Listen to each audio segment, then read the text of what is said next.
I got to get the clock ready first. So you guys are listening on the podcast. This is what we do. I didn't start the clock, so we're a little behind. But anyway, all right, we're going to go to the second quarter, and that means second quarter shots. Oh, my goodness. Now, you guys, while we prepare these shots, I want you guys to really seriously think about quitting drinking, because I can see that first quarter shots have affected a lot of people's minds right now. If you think that Carson Wentz should start the first week of the season, if he's played he had taken any preseason reps. No, we have the Super Bowl MVP that could start the year for us. Anyway, you know what? All right, I give you this. Let Nick Foles play the first half, and let Carson Wentz come in the second half. All right. All right, here we go. Second quarter shots. Everybody get your glasses up. 1, 2, 3. Here we go.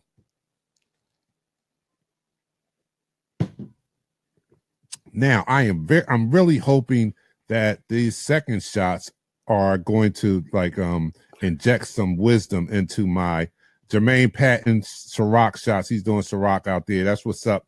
Yes, I didn't even announce. I'm sorry. Today, the choice of liquor today is Bullet, bourbon, whiskey for me. Okay. So everybody, let me know what you guys are drinking out there. Eddie, yes, sir. You get him in there. Eddie is still saying you get him in there. All right, I'm starting the clock. All right, second quarter. I'm gonna move it on, man, and we gonna continue to have this speed. It's not over. It ain't over. All right, here we go.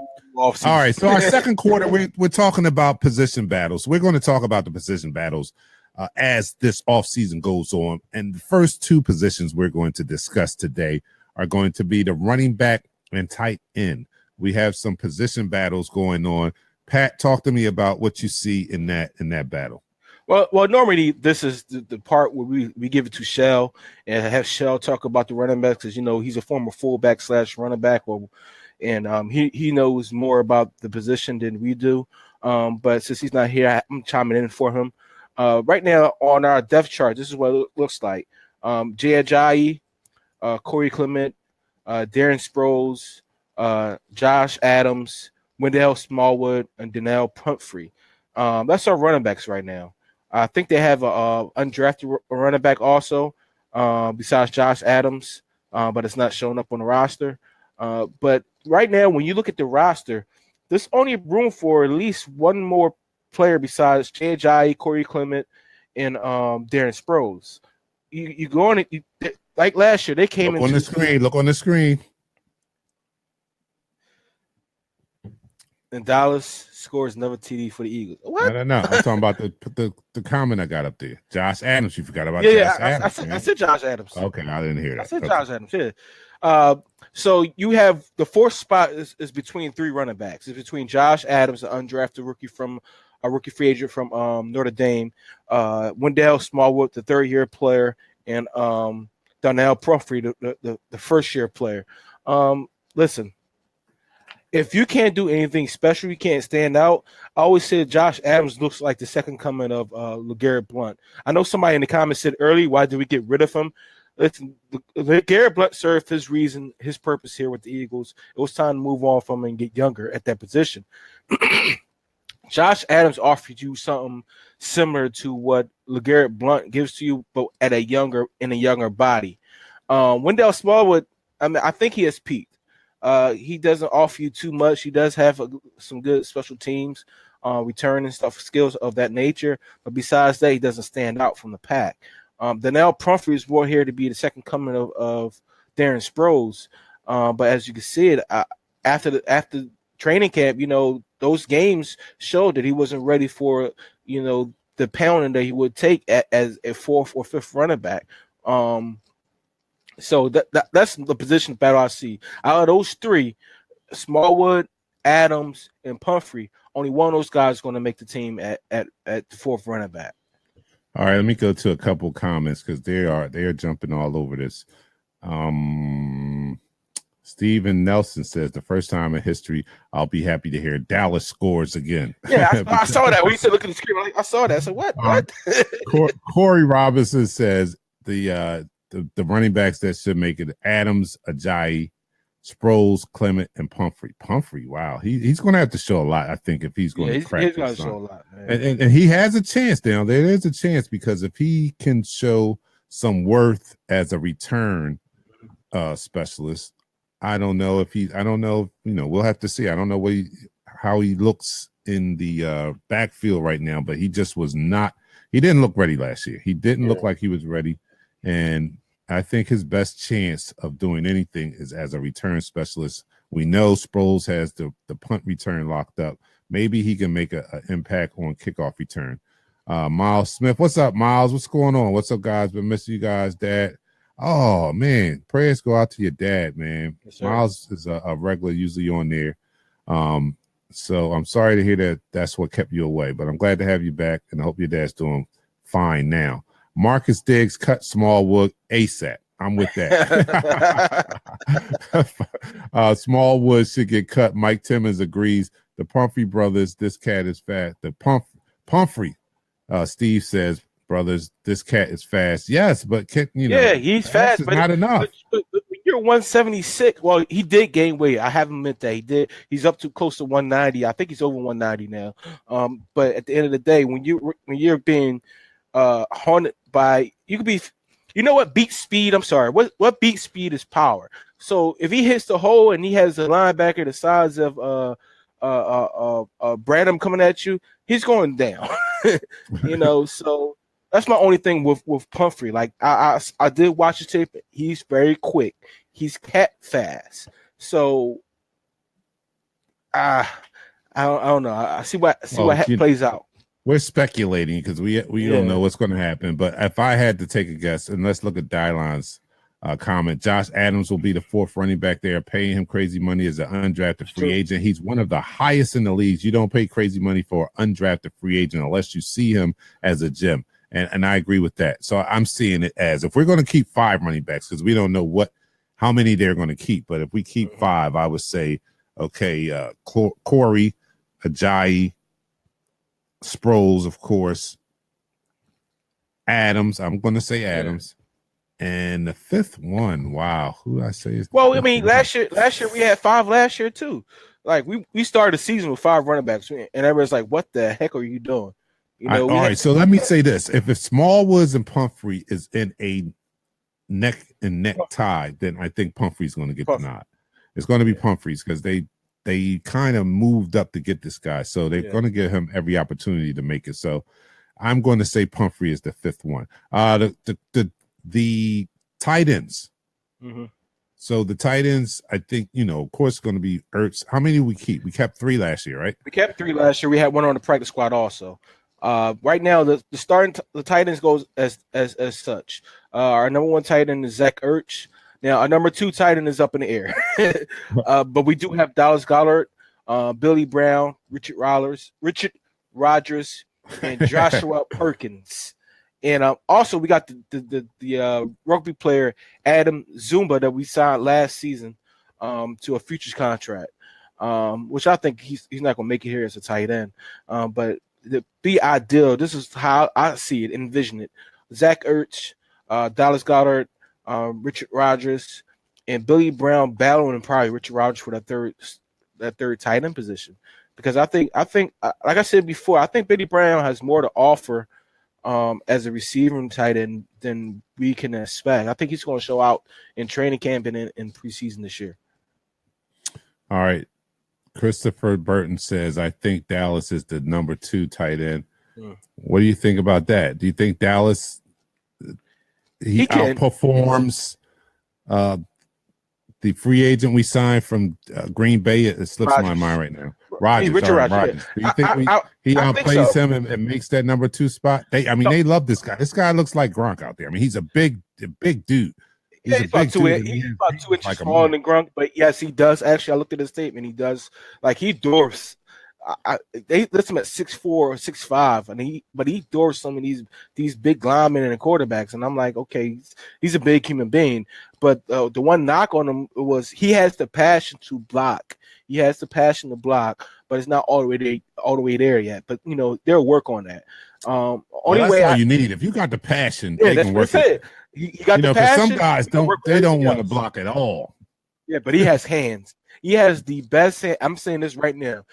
He has the best hands in this draft, period, including all receivers, running backs, defensive backs, whatever. He has the best hands. He actually, his one hand is better than some of these guys. Both hands combined. Um, he does remind me more of a Gronk, a Travis Kelsey kind of guy, a little bit slower than Travis.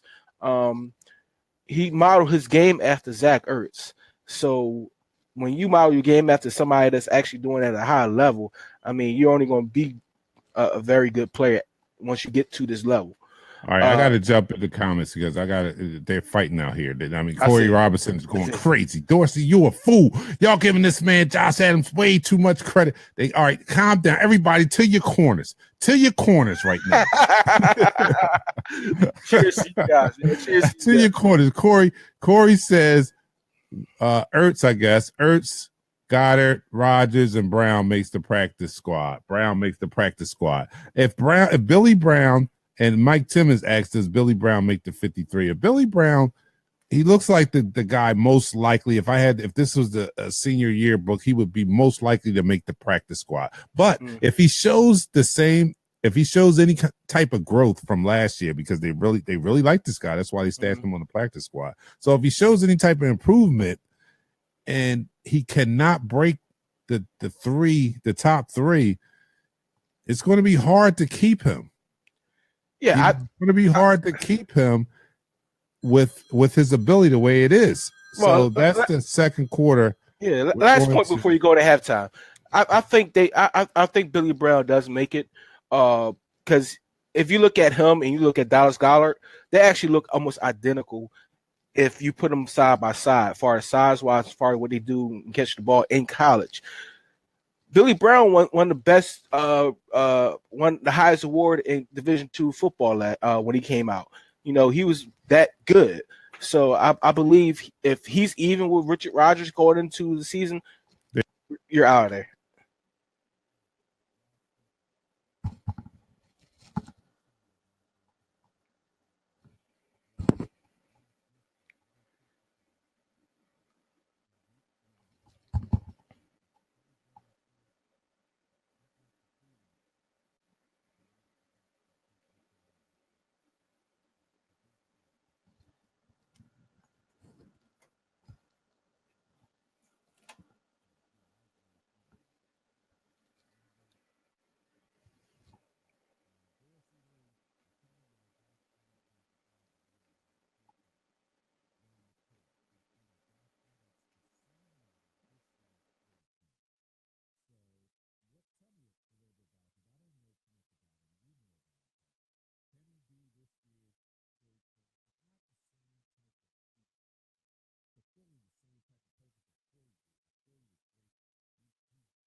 Check 1, 2. Yeah, I think Dante's audio went out. If you guys can hear me, put up a thumbs up if you can hear me. I think he might have spilled his drink. I think he might have spilled his drink. If you guys can hear me. All right, I see you guys. I can see the words coming out your mouth. All right, Todd. I don't know what Dante was doing. I think he was drinking too much, and the conversation about having Wentz not start the season was getting to him, and I think he said, you know what, you had to pull the cord. But yeah, I don't know what the third quarter is going to be about, guys. But I gotta agree with you guys. Like this training camp is going to be crucial to what our season looks like, because we look for guys to be backups. That you look at them as starters. If you're going to be a backup tight end, backup running back, essentially we're looking at you as a starter. And just like last season, we needed you to be there in difficult situations. When Carson went down, Nick Foles was able to step right up. When even when Fletcher Cox went down, you know, our backups is ready to go in there and keep the fort. when Jordan Hicks went down, Mike Kendricks, he stepped up. Michael Kendricks stepped up. So did Branham. Listen, we're looking at these receivers. When we break down this roster, that's what we're looking for. We're looking for running backs that will go in there just in case, say a Jahay will go down or a Clement will go down, knock on wood. We need him to go out there and have a strong outing, and not just be an okay guy like, what the Green Bay Packers got from their backup quarterback, or how these Dallas Cowgirls fans cry about, their top running back not being there because he was suspended. But, we didn't have Darren Sproles majority of the season. We didn't have our linebacker majority of the season, and we still put out quality work. All right, let me go to some of the comments. I'm doing a Dark Knight right now because he's over there getting mad about me saying Wentz need to start first game of the season if he's ready. I know Dorsey need to chill out and not rush him back, but if he's ready, if he's medically cleared, man, he has to go out there. Dorsey Lee Anderson. Steve Nielsen said Billy Brown, most receptions 249, receiving yards 4,071, receiving TDs 43 in school history. In 2016, Brown led all NCAA Division II football with 99 receptions, while finished second nationally with 1,580 yards and 22 touchdowns. Yeah, that's what I said, man. He won the award. I think he won the top award, which is like the Heisman for the best player in Division II football in 2016. So they value him as a high commodity to this team. And I think they brought in Rodgers to push this guy to be better than what he was last year and actually make the team. Let's see. Big V stepped in. Yes, he did. Quincy, I think Dallas, the tight end, going to take over. I think he's special. I don't think he's going to take over. I think he's going to be, if you can go back and look at the Patriots when they had Stop it with that drinking stuff. Stop it. I was going to it was I will not let you get away with that. It was halftime. All right, I'm gonna cut you off right now because this boy just disrespecting me talking about it was the drinking. It was not the drinking. It was the computer.